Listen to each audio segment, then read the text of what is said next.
a weird sentiment in the fact that this is, a couple of years ago Wade did have to come and say to the media and say, hey, look, I have all these problems with concussions. I'm having the vertigo. I'm having these problems, and it's eventually going to put me out of a race car full time. He has this incident in Elizabethton, Tennessee just a week ago, and then he comes back and actually races there this weekend, or next weekend, sorry. And I honestly, I think there's no better place, but, again, the conversation is going to be had with him, his doctors, NASCAR's medical team, and everybody around him, but at least in the interim term, and we've got a week to go, he's going to be in the race car next Saturday for the Sports Clips 200.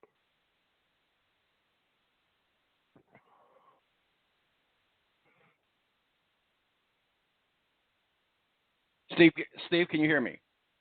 Yeah, I got you. Okay. We had a little bit of a surge there, and I lost everything in my ears, so I do apologize. I missed the last part of what you're saying, but it does sound like that Dale Jr. is going to be getting back into the car. So I do apologize about that. Something just went, and I couldn't hear anything. So I just had to just unplug and plug back in. You know how it goes, man. You know how it goes. Live radio, live action. Yeah. Hey, Right. let's talk about this breaking news that we're seeing come out of the Truck Series. NASCAR Gander Outdoors Truck Series driver Tyler Dipple has been indefinitely suspended ahead of this weekend's race at the Canadian Tire Motorsport. Confirmed that the driver of the number 22 Young Motorsport Chevrolet has been suspended for actions detrimental to the sport and code of conduct. What do we know about that? Well, there's an incident apparently that occurred which resulted in Tyler Dipple being found with Adderall in his car. It sounds like that he wasn't prescribed this, or it wasn't in a bottle, or whatever the case is. I don't have the full details on it down to the nitty gritty, but he was caught essentially with a controlled substance of Adderall in the vehicle that he was in. I believe it was in New York at the time of him being caught with this. And NASCAR has a pretty stringent policy of regarding this, and we've seen their policy in the past. I mean, even look at what they've done to the former CEO and France family member Brian France when he was caught in New York. Coincidentally, also, they're nowhere related, but I'm just saying, this both take place in the state of New York. Even NASCAR and their team of board members and his sister and his uncle and everybody got together and said, okay, look, you, for the betterment of the sport, I think you need to step away. And eventually he stepped away permanently. So, they're not shy about the fact of who they set to the side. And it doesn't seem to be a matter whether it's just a driver or a pit crew member or the CEO of the sport itself. If there's an issue, they take action on it. And this drug-related policy that, and code of conduct that these drivers and everybody in the sport is, signs off on when they get their card every year to either compete or participate into the sport.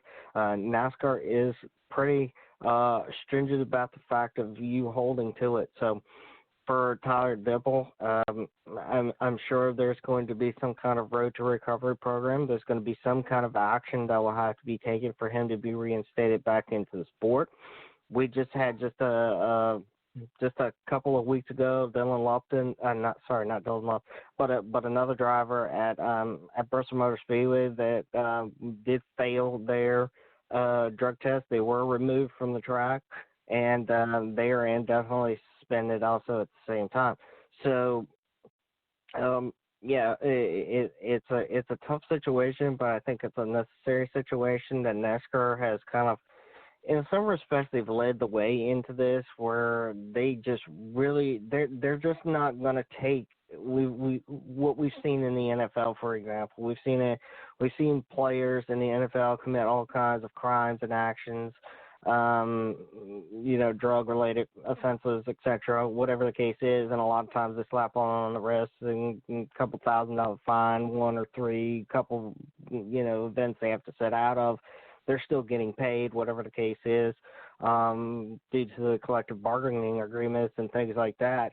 But in NASCAR, they sit you down and they sit you to the side and say, okay, you're not going to participate in the sport at all, and we don't really care who you are, but if you want to come back, then here's what you have to do to get it done. And these are some of the ways that I wish, honestly, some of the other sports with the stick and ball sports, and not trying to single out the NFL at all, because we see it in baseball, we see it in so many other sports. But it just seems to be the same repetition over and over and over again in these stick and ball sports, where these players and people participating in the sport on all levels are, basically slapped on the wrist. But NASCAR really has this program that I think could be modeled into some of the stick and ball sports. But as far as Tyler Dippel is concerned, yeah, he's going to sit out for a while, and NASCAR will sit down with him at some point and say, "This, if you want to come back, this is what you're going to have to do." So this is just being reported by another one of our friends of the show and partners of the show, that Tyson Lautenschlager is with onpitroad.com. DJ Kennington is going to got the nod to step into the number 2 car of Young Motorsports. So DJ Kennington, what do we know about him? He's going to be the replacement driver for the number 2 truck. I said car, I meant truck. Well, DJ Kennington, he's a longtime road course racer, both in the sport of NASCAR and other forms of motorsports. He's raced in the Monster Energy NASCAR Cup Series for on and off for a couple of years part-time, and he's currently competing up in Canada in the Pitney Series, which is basically it's a type of regional series that they have up there that's similar to the K&N Series here in the States. I think he's a good fit. He's from Canada himself. I think what better place for him to go out there in Canada and in his own home up there, and so to speak, and go out and put on a show for the crowd. And he's been doing fairly decently up there in the Pitney Series. And I think maybe this is an opportunity sometimes with Young Motorsports that he's been in cars in the past have not necessarily been the ones that are front runners, and Young Motorsports has an opportunity to go out there and put somebody in a truck and maybe showcase some of their talent. Maybe it leads to bigger and better things in the future. Well, absolutely, and we'll be following that story. Another story coming out this week: Joe Chitwood III has resigned his position as Executive VP and Chief Operating Officer of ISC, and that's going to be effective November 30th, 2019. What do we know about that? Well, as a lot of people know, NASCAR is in the process of taking ISC private. There's 2 distinctly different companies on paper, but they use the same management from the top. Basically, the board of NASCAR is essentially making up the board of ISC, which runs the tracks, and NASCAR is bringing them in-house and taking them private. As part of this transition is that NASCAR is looking at consolidating positions that are being taken care of both in NASCAR currently and on its sister ISC company. So, Joey Chitwood, at one point, he was the president of Daytona International Speedway. He's moved over and he's moved up into ISC management into his current position, but it sounds like right now that they're trying to close this deal out before the end of the year, and maybe Joey's position, and I'm just speculating here, is that his position was going to be absolved into another position that NASCAR already currently has, and he's taking the time that it's time to go and maybe look for new things, is what he said in the press release there. But NASCAR isn't the only one doing this, and ISC isn't the only one doing this. The other largest track promoter in the U.S., SMI Speedway Motorsports Incorporated, owned by Brenton Smith, Marcus Smith, and everybody in Charlotte, is also doing the same thing with their company. But they have the different distinct opportunity where SMI runs SMI, and they don't have anybody, running 2 distinct companies for them. but I would suspect on the ISC side that as NASCAR continues to look at some of these positions that are already being taken care of by NASCAR in-house, that we may see some more exits from the company. We may see some more transitions within the company.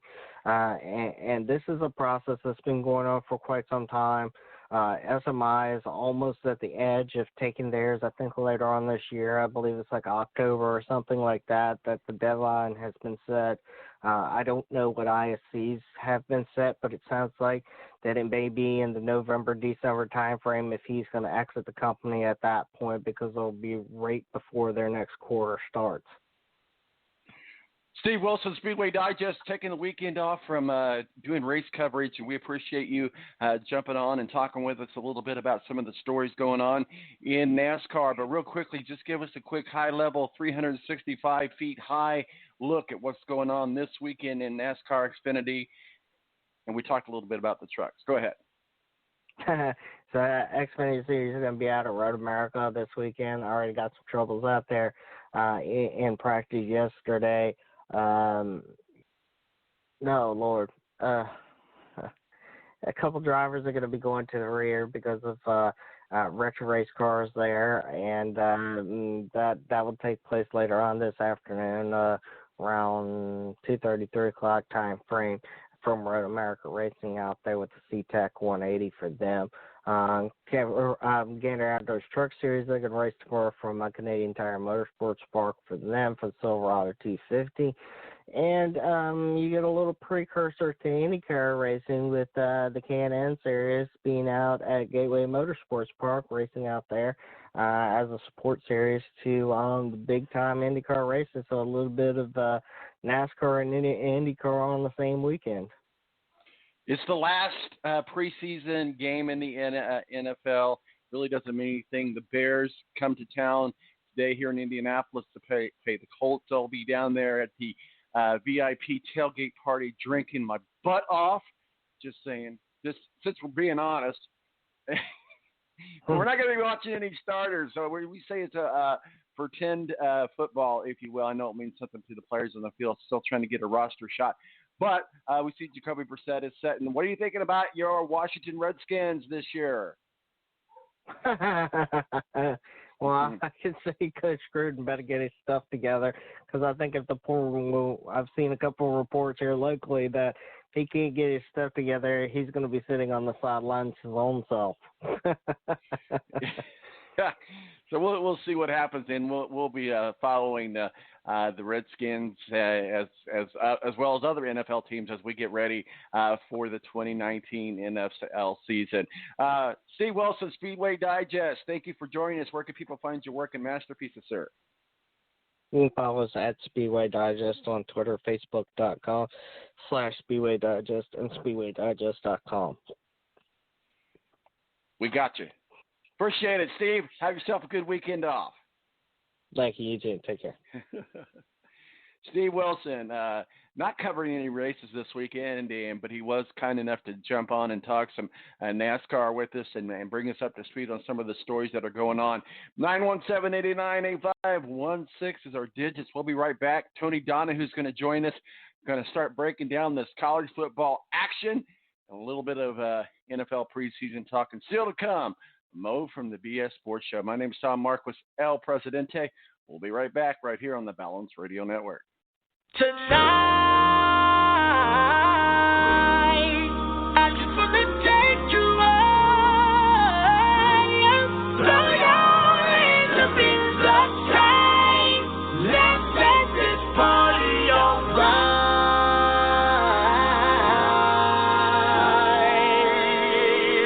Players, put your pinky rings up to the moon. Girls, what y'all trying to do?